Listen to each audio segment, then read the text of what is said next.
नमस्कार, आप देख रहे हैं राजस्थान तक। और आज की सियासी खबर निकल कर आ रही है डीडवाना से।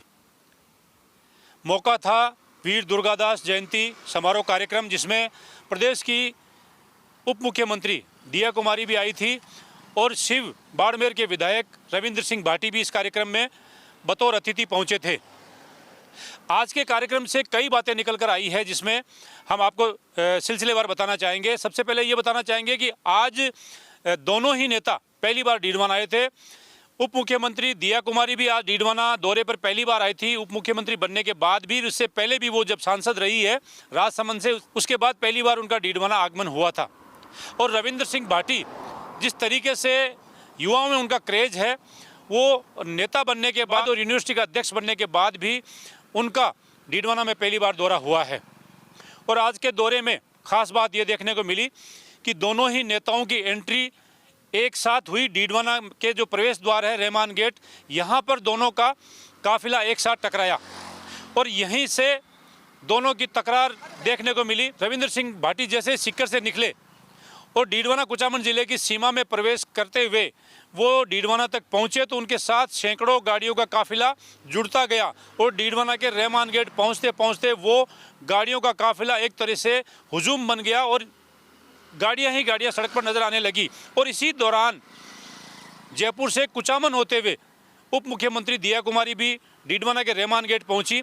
अब उस समय पुलिस हालांकि एस्कॉर्ट कर रही थी, लेकिन फिर भी काफ़ी मशक्कत करनी पड़ी और रविंद्र सिंह भाटी के काफिले को चीरते हुए उप मुख्यमंत्री दिया कुमारी डीडवाना की तरफ आगे बढ़ी और उनका स्वागत कार्यक्रम जिला सैनिक कल्याण कार्यालय में रखा गया था और वहां पर उनको श्रद्धांजलि भी अर्पित करनी थी देश के शहीदों को। लेकिन वो वहां नहीं रुकी क्योंकि उनका मूड खराब हो चुका था और पुलिस ने वहां से इशारा करते हुए काफिला आगे बढ़ा दिया।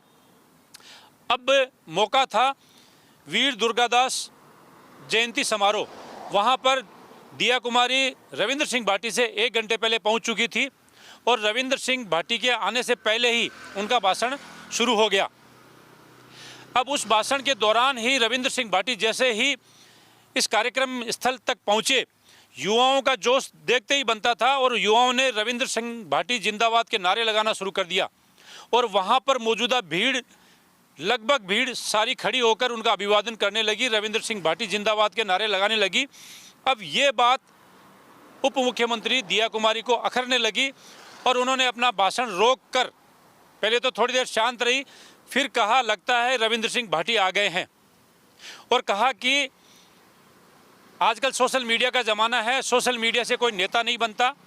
नेता बनने के लिए ज़मीन पर काम करना पड़ता है, जनता के लिए कुछ करके दिखाना पड़ता है। 15-20 साल लगेंगे रविंद्र सिंह भाटी को नेता बनने में। लेकिन इस बात को रविंद्र सिंह भाटी ने नहीं सुना। अब दिया कुमारी ने आगे ये कहा कि आप अगर चुप हो जाते हैं तो ठीक है, नहीं तो मैं कार्यक्रम छोड़ के चली जाऊंगी और अगर आपको कुछ सौगात लेनी है तो आप शांति बनाए रखिए। रविंद्र सिंह भाटी के कार्यकर्ताओं को ये कहा कि आप नारे लगाना बंद कीजिए। कुल मिलाकर ये कहने का मतलब उनका ये था। और जैसे ही रविंद्र सिंह भाटी मंच की ओर बढ़ने लगे, दिया कुमारी ने ये कहा, सड़क बनाने के लिए तो मेरे पास ही आना होगा और जितने भी सड़कों का निर्माण होगा वो मुझे ही देना है। फिर इस बात का जिक्र रविंद्र सिंह भाटी ने भी मंच के माध्यम से किया। उन्होंने कहा कि सोशल मीडिया से कोई नेता नहीं बनता है, सोशल मीडिया एक प्रचार का माध्यम है और आधुनिक युग का एक प्लेटफॉर्म है। ज़मीन पर काम करना पड़ता है, ज़मीन पर काम करेगा वही नेता बनेगा। इस बात का उन्होंने भी समर्थन किया। रही बात सड़क की, तो उन्होंने कहा कि जब काम करवाना होगा तो सरकार के पास जाना ही पड़ता है। तो कुल मिलाकर ये कहा जा सकता है कि आज के कार्यक्रम में दोनों में विरोधाभास देखने को मिला। हालांकि सामाजिक कार्यक्रम था, एक समाज के दोनों हैं। और दिया कुमारी वहाँ से चली गई और जितेंद्र सिंह जोधा के घर पर जाकर एक मीटिंग हुई, जहाँ पर अधिकारी भी आए, भाजपा के नेता भी आए, लेकिन रविंद्र सिंह भाटी वहाँ पर नहीं गए। अब ये सामाजिक कार्यक्रम था, चाहे किसी भी समाज का कार्यक्रम हो, आजकल राजनीति देखने को मिलती है।